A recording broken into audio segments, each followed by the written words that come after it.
చెప్పరా? మగాడే గొప్పరా. ఎందుకంటే మగాడు ఎక్కడికి వెళ్ళినా ఎలా ఉన్నా బతికేస్తాడు. లేదా మగాడు ఏదనుకున్నా సాధించేస్తాడు. మగవాళ్ళు గొప్పవాళ్ళే, కానీ వాళ్ళని గొప్పవాళ్ళుగా తీర్చిదిద్దింది మాత్రం ఒక ఆడది. ఆడవాళ్ళు చిరునవ్వు వెనక దాచిన కన్నీటి మహాసముద్రం విలువ ఇప్పుడు నీకు చూపిస్తాను, చూడు.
క్షణం ఆడది మీ కళ్ళ ముందు కనిపించకపోతే అబ్బా ఇప్పుడు ఈ బట్టలంతా ఉతికి ఇల్లంతా చదరాలా?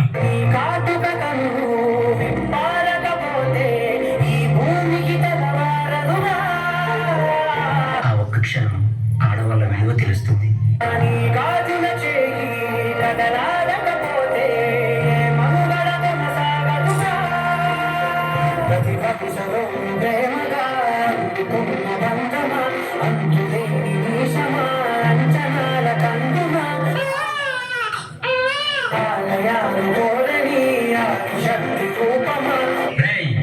ఈసారి కూడా ఆ పనికి మళ్ళీ ఆడబిడ్డనే కంటే నా వంశం ఇక్కడితోనే ఆగిపోతుంది. ఈసారి మగబిడ్డను కనకపోతే నువ్వు వేరే పెళ్లి చేసుకుని నా వంశాన్ని నిలబెట్టాలి. అర్థమవుతుందా? మావయ్య, మీ ఇంటికి వారసుని ఇచ్చాను.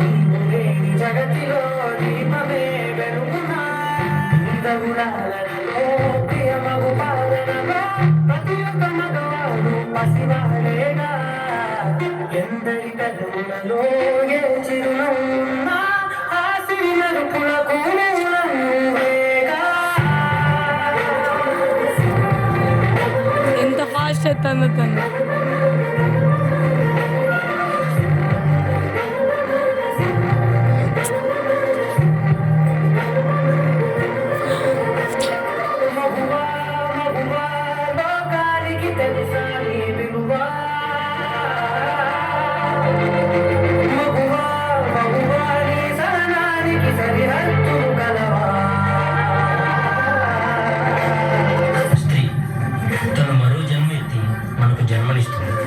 పిల్లల కోసం తన కన్న కళల్ని, భవిష్యత్తుని త్యాగం చేస్తుంది. ప్రతి మగాడి విజయం వెనుక ఒక ఆడది ఉంటుంది అంటారు. వెనకలేదు, వెనకబడే ఉంది. మనం కింద పడితే అమ్మా అంటాం. అలాంటి స్త్రీని పడేస్తూనే ఉన్నాను, అగాధాల్లోకి పడేస్తూనే ఉన్నాను. ప్రపంచం ఎన్ని సంఖ్యలు వేసినా తన ప్రపంచంలో తాను స్వేచ్ఛగా ఎగిరే పక్షే స్త్రీ. దయచేసి పంజరంలో బంధించకండి. అవును,